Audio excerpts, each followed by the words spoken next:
Thank you so much, Kashira. Um, During the height of COVID, I actually took a class with you that was exactly what I needed. And so it just feels like such a gift to be here in this space with you. And thank you also, Natalie, for all of your tech support. Um, this is only my second time guiding the IJS Daily Sit, and it feels like such a blessing to take in your faces and names and to be here together as a sacred kahila, as a sacred community. So I'm Alison Cohen, or Allie, and my pronouns are she, her, hers. And today I'm calling in from Washington, D.C. Um, As several IJS Daily Sit teachers have named in recent weeks, we're living in a time when many of our bodies, hearts, minds are having the experience of registering life and living it as extraordinarily difficult, chaotic, and confusing during this particular era in world history. And so I just want to offer some additional words of reflection on these times, and then also really looking forward to guiding a practice today. One adjective, speaking of this particular era, keeps coming up for me, and that adjective is harsh. The societal water that we're swimming in right now can and often does feel harsh. And when I Googled the word, the definition came up as unpleasantly rough, cruel, and jarring to the senses. Unpleasantly rough, cruel, and jarring to the senses.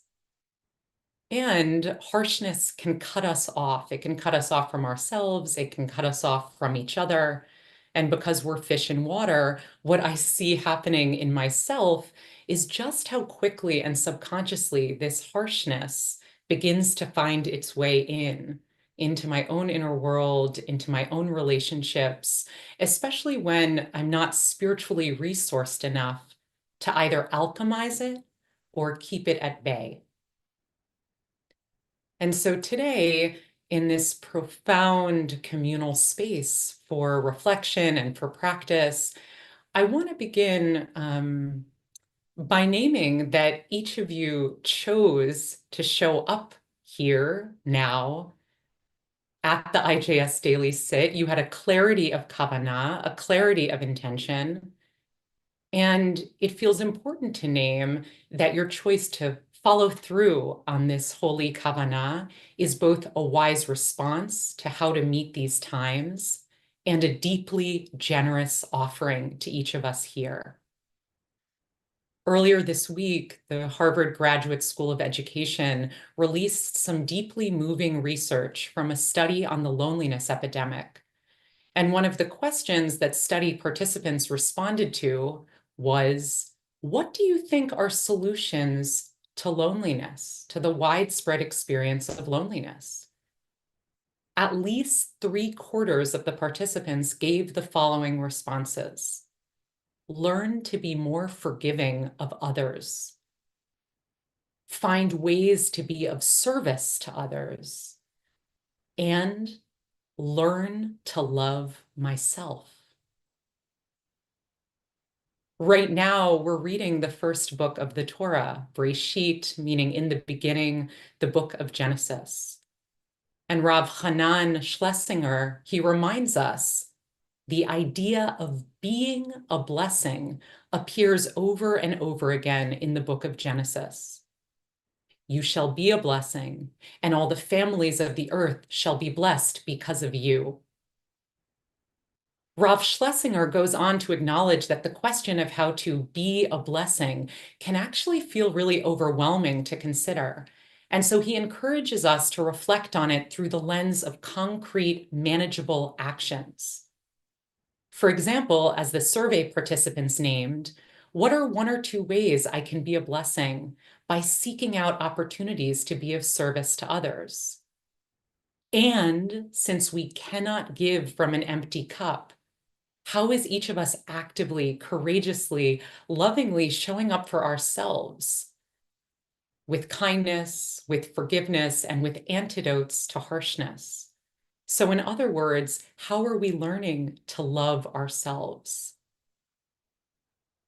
This self-love becomes much easier to access when we regularly spend time in like-hearted community, where, and this is a paradox, self-care doubles as communal care. Interestingly, to bring in a little bit more research, I'm a bit of a research nerd.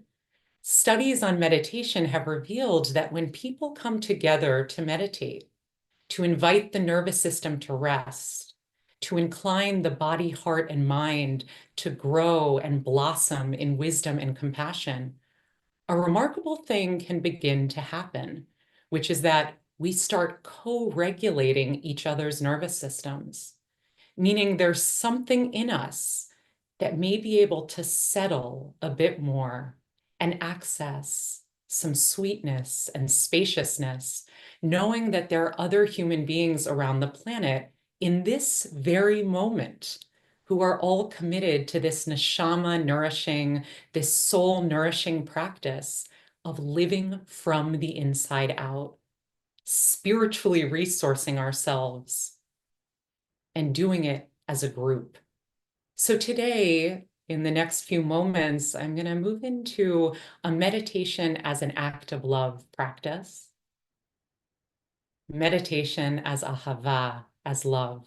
And some of you may know this practice, may have experimented with it before. And if that's the case, I just encourage you to experience it through a fresh heart, as if it's your first time. Finding your way to whatever posture feels most supportive, most nurturing. I'll be offering guidance for about 10 minutes or so before we go into a quiet practice period. And I'll just name that, as always, your own inner wisdom matters. And so if at any point there's this sense of, oh, I need to shift postures, or I need to open my eyes if they're closed, or in whatever way, take care of myself, taking a sip of water, stretching, that doesn't make us bad meditators. That means we're lathering on much needed layers of self-compassion and care. And so we'll begin again by just settling in to a posture that allows you to feel both awake and also relaxed to whatever extent that's available.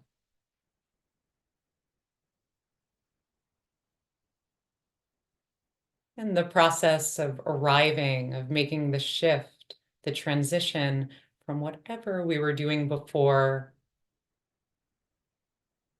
moving into this period of meditation, it can take some time. And so with gentleness, just noticing what's here now and honoring this choice to meditate and to support each of us here in practice. And of course, you can close your eyes or soften your gaze, whatever supports you in turning inward.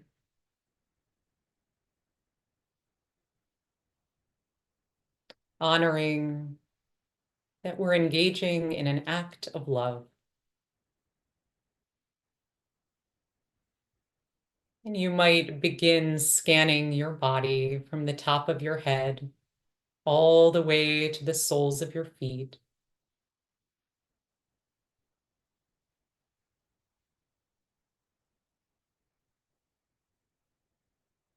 Inviting in embodied, compassionate awareness. And if you notice any places of tension, giving them permission to be as they are, or soften if that feels available.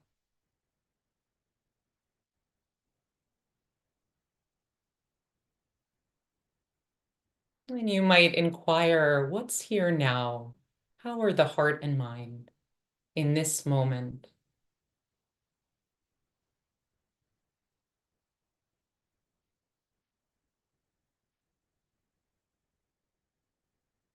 Nothing to change or fix, nothing that needs to happen.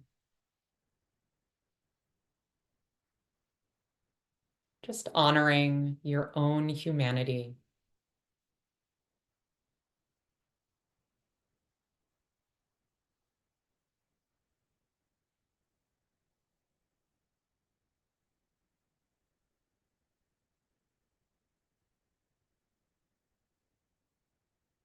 And you might begin to bring to mind and heart a being or a force that deeply cares about you.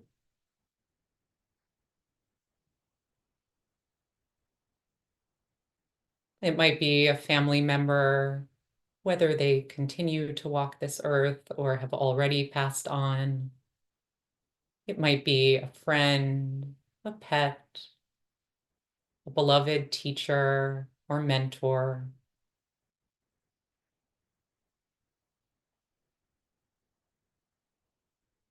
Or maybe it's nature itself or the sense of being held in a loving community.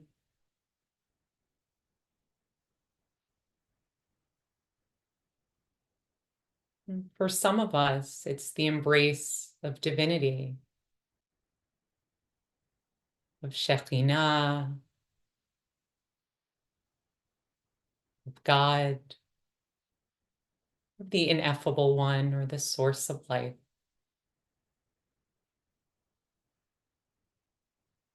And the encouragement is to just choose one being or one force.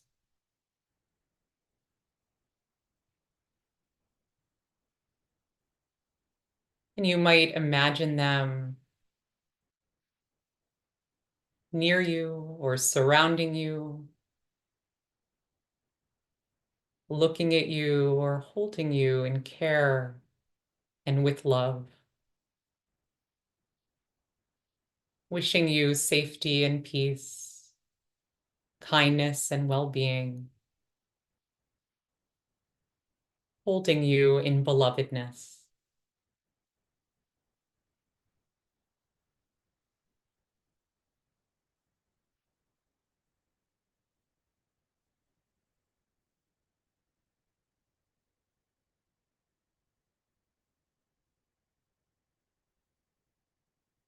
And perhaps there's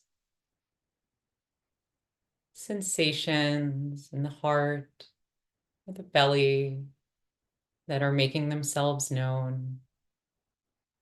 You might be noticing emotions or thoughts, and there's nothing that needs to happen.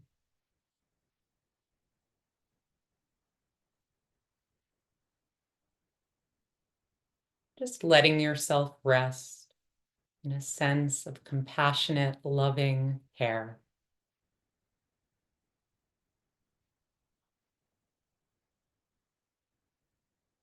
And so the invitation is to keep bringing your attention back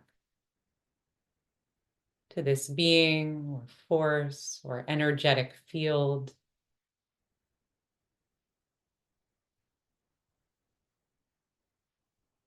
An antidote to harshness, a training of the body, mind, and heart in another way to be.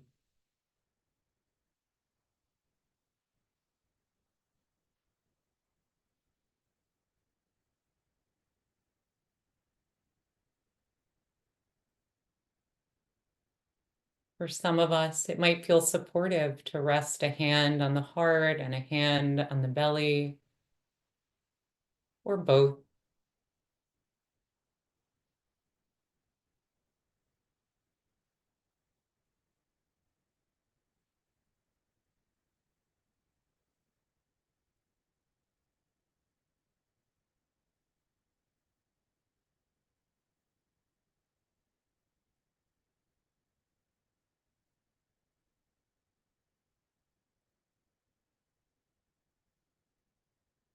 the meditation teacher Bob Sharples.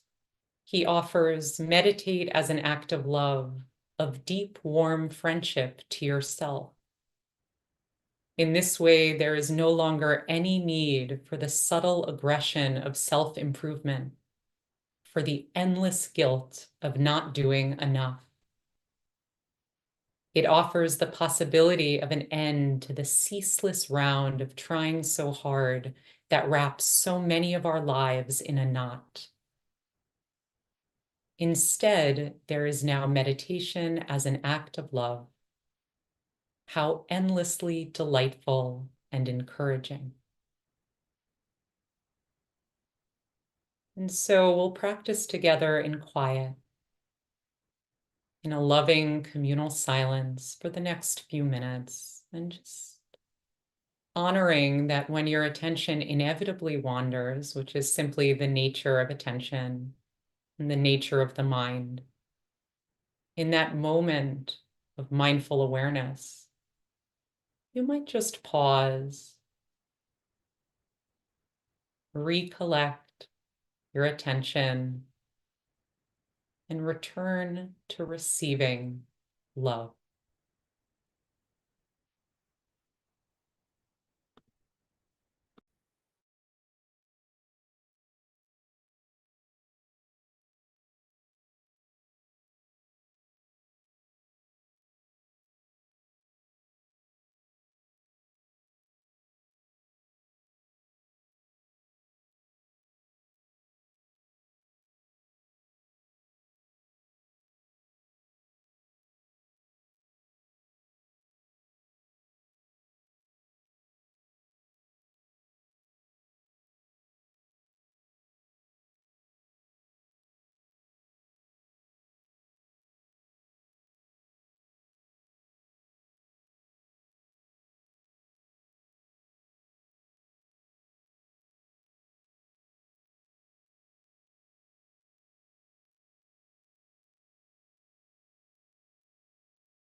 sensing what feels true right here, right now,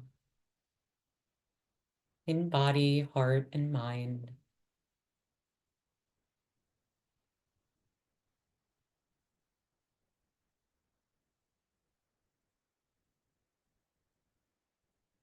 And tapping into your own inner wisdom to see if there's anything you might offer yourself in response to what you notice is true for you. And so that might be a hand on the heart or a hand on the cheek. It might be a blessing or a prayer, gratitude or words of encouragement.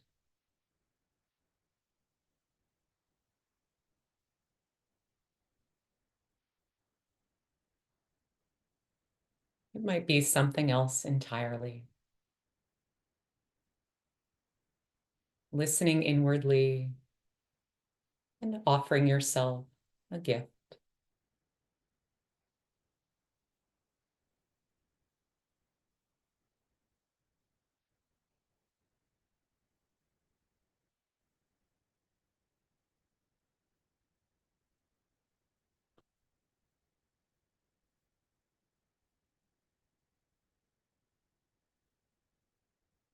May our practice today support us in remembering and in touching into the transformative power of grounding ourselves in loving, compassionate awareness. Thank you so much for your practice and taking at your own time and in your own pace the next few moments to begin to perhaps bring a bit of movement to your body, or in whatever way feels right, transitioning from this period of meditation to coming back together.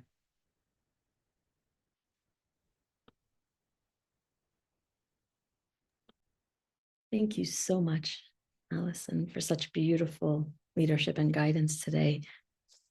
Your offering reminds me of a teaching that comes from J.O.C. Eldris, Chazan Sabrina Sojourner, who teaches when we heal ourselves, we heal the world.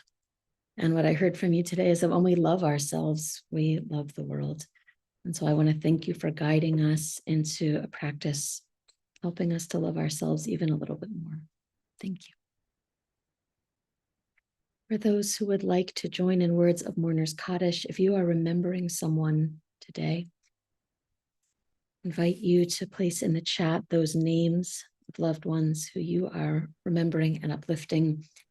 And it is my practice between October 27th and the 18th of Cheshvan, which are the Gregorian and Hebrew yahrzeit dates of the shooting at the Tree of Life building in Pittsburgh, which is where I'm from.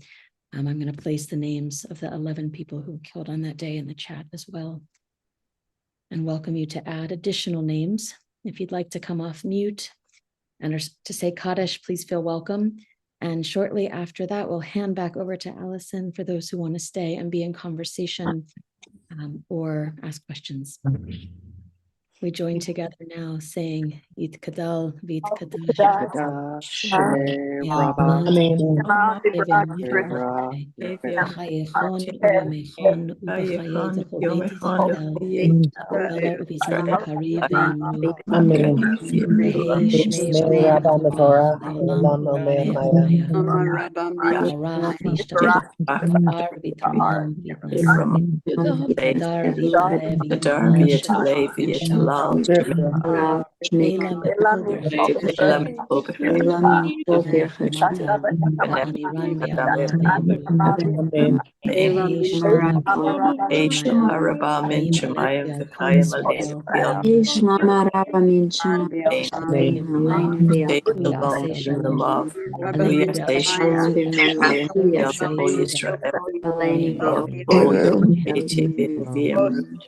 Amen. Amen.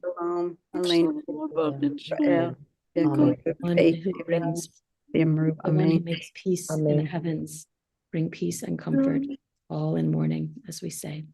Amém. Thank you, everyone, for your practice. Thank you, Alison, for guiding us. And I'm going to hand back over to Alison now for some Q&A and discussion. Thank you so much, Kashira. So sweet to be together. Yeah. So we're just going to open it up. If there are any questions, feel free to place them in the chat. And yes, just really thrilled to be here and be in conversation and community in this way, and also taking in with great heart all that's being named, honored, and lifted up in the chat. Yes, sure. I've gotten a few requests for Bob Sharple's quote, so I'll place that in the chat. It's one that continues to guide me and keep me on the cushion. So here we go. Great. Thank you, Steve. Yeah, I love that. Basking in the light of Shekhinah. We need that as much as we can possibly access these days and every day. And so if anyone has any specific questions or something you'd like me to elaborate on, and it might be a question about what I've shared or a question about practice, a question about mindfulness during these times, please feel free. And also thank you for the very kind notes in the chat. I feel grateful to be here together in this way. What is the name of the research article? I think I actually have it. Let me see if I can just put it in the chat. Let's see. Give me 1 second. I think it's called, okay.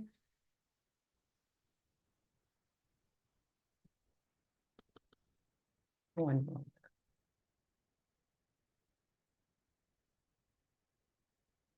Here we go. What is causing our epidemic of loneliness and how can we fix it?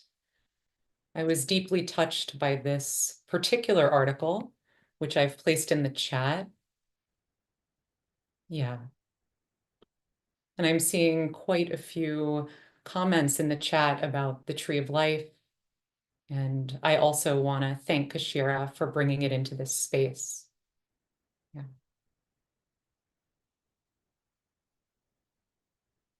And so I see we have a beautiful question about, could you describe how one decides to do guided or non-guided meditation? So what I would start by saying is that it's really important to be in touch with and clear about what the state of the mind, heart, and body are in a given moment. And so what I mean by that is that sometimes I have days where there's so much moving through that when I sit down and attempt to practice, what I end up doing is more like thinkitating than meditating, despite my best intentions. And so in those moments, I have found that it's a matter of discernment. I could either just keep trying, and over time, I might notice that things begin to settle internally, and there is the ability to really return to perhaps an anchor like the breath or the belly or feet on the ground. And then in other moments, there's recognition, I would really benefit from hearing someone else's voice guide me during this period of practice so that their voice becomes an anchor and supports me in really experiencing the benefits of this practice period. And so one way of determining guided or non-guided is to check in with yourself and ask, what experiment would be most beneficial for me in this moment, especially in light of what I'm noticing unfolding in the inner world? And it may be that your inner wisdom, your intuition says, I could really use the benefit of an anchor.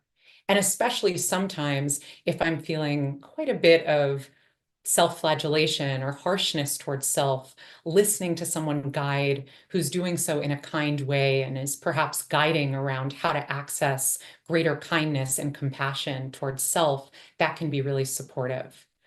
The other reason to use a guided meditation is if you're curious about exploring a kind of practice you've never explored before, and your sense is it might be difficult to guide yourself through it.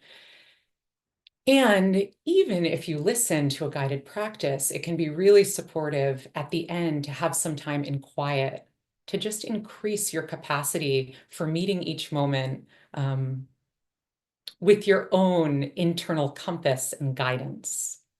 And so I encourage you to experiment and explore. And if there's a sense of, I don't have enough time to listen to a guided practice or to sit for a lengthy period, but I want to start a daily practice, the rule of thumb that I've found most supportive is to say, okay, I'm going to sit for 1 minute. And if I know if I get out of bed, I'm going to be pulled in too many directions, I'm actually just going to sit up in bed, return to an anchor, the breath or loving kindness phrases or the sense of being held in Shekhinah for 1 full minute so that I'm deeply anchored in presence before starting the day. And then I'm much less likely to do harm to myself or others as I proceed through the wild experience of being a 21st century human. I'm seeing there are some others in the chat involved. Okay, let's see. I would be interested in hearing how people hear less in loneliness. Beautiful. Reading books, involvement in charity work. If you enjoy temple, that can be a good place. Thank you so much for adding these. Great. And thanks for your share, Tish. Any other questions? Tish is naming that we could start with just 1 minute and then add another minute over time. That's a great way to go. And many people also find that the only way to maintain a consistent practice is to regularly participate in a kahila or a sangha or a communal space where we can practice together. That can bolster and buoy us and keep us going. So on the question of how to work with loneliness and what can support that, and we're seeing so many great ideas coming through the chat, and also a question about any good books on this topic. And I'll just say the US Surgeon General, Dr. Vivek Murthy, his book Together is extraordinary. And it's a compendium of research on the loneliness epidemic. It's also his own vulnerable sharing about his own journey, exploring and navigating loneliness. And it includes stories from human beings around the planet who have come up with all sorts of creative ways of navigating connection, disconnection, belonging, loneliness in the 21st century. See more's coming in. And I will just say, Kashira put this in at the beginning, I happen to be a friendship nerd and particularly interested in how as adults we can strengthen our friendships. And I'm teaching a workshop, just a one-time workshop with a beloved friend of mine, Dr. Rahema Kutua, that's coming up on December 12th. So I've put that in as well. Any other questions about practice? Yeah. Thank you, Dee. How do we hold the knowledge of a particular future we see coming? If there's a sense, okay, of it being truly dangerous and potentially violent. Yeah, thank you so much for naming that. And I think what's really important in the context of practice is to first and foremost offer ourselves care and notice what comes up in the body, heart, and mind when that inquiry arises. So first and foremost, honoring, and I'm doing my best to keep up with the chat, everyone, and there's a lot coming in. So maybe, yeah, great. I'm seeing there's some more about Vivek Murthy's book, Together. Great. So one, when there's that fear, and I can imagine many of us have experienced that fear, this fear of what is to come. First and foremost, for me, as someone who has experienced that many times, it's been critical to pause and notice, oh, what's happening? Oh, there's contraction. Oh, there's a tightening. Oh, my jaw. Oh, I'm feeling more separate and more fearful and less trusting. And then after noticing that, I can, for at least a moment, pause, tend to myself, and then sense, what do I actually know or not know? And what steps can I take to work towards the future that I want for this planet? And as Nancy's saying in the chat, I remind myself that I don't actually know what will unfold, which is real wisdom. And then simultaneously, what can I do? And can I get very clear on what my own sphere of influence is? And can I also remember to resource in beauty, in community, in nature, and in loving relationships? And so it's this both and of both tending to ourselves, bringing awareness to what those questions do to our nervous systems, and then also simultaneously making very clear choices about how we use our limited time, energy, and resources, and how can we contribute. And there's the saying that action absorbs anxiety, and it can be really helpful to engage in that as well. So Kashira actually needed to hop off, which is why I'm doing both the juggle of responding to questions and trying to keep up with the chat. And so I'm going to pause here for a moment, and you might as well, and check in with your breath and body. Sometimes we can get really sucked in by the chat. And I might just encourage in this moment to remember that we're still in a period of practice. Great. Thank you, Natalie. Yeah. So much wisdom coming through the chat. Okay. And I just want to second, what music, chants, nigunim are your favorites to accompany and enhance this work? And there's been a beautiful response. Joey Weisenberg, Batya Levine, Hadar. I'm a big fan also of Deborah Sachs-Mintz and Ali Helpert. And there are a few others that are escaping me in this moment, but totally agree with the beautiful recommendations coming through right now. Okay, so in this last minute together, I'm so happy to hear that there's been a renewal of spirit and energy. Thank you, Larry. You might just sense into the goodness that's here in this communal space, here and now. And I encourage you to place a hand on the heart or two hands and take a moment, take a break from the chat, and take a moment right here to send care, love, well-being to each of us, to honor that each of us is doing the best we can to show up for ourselves and for each other and for the world.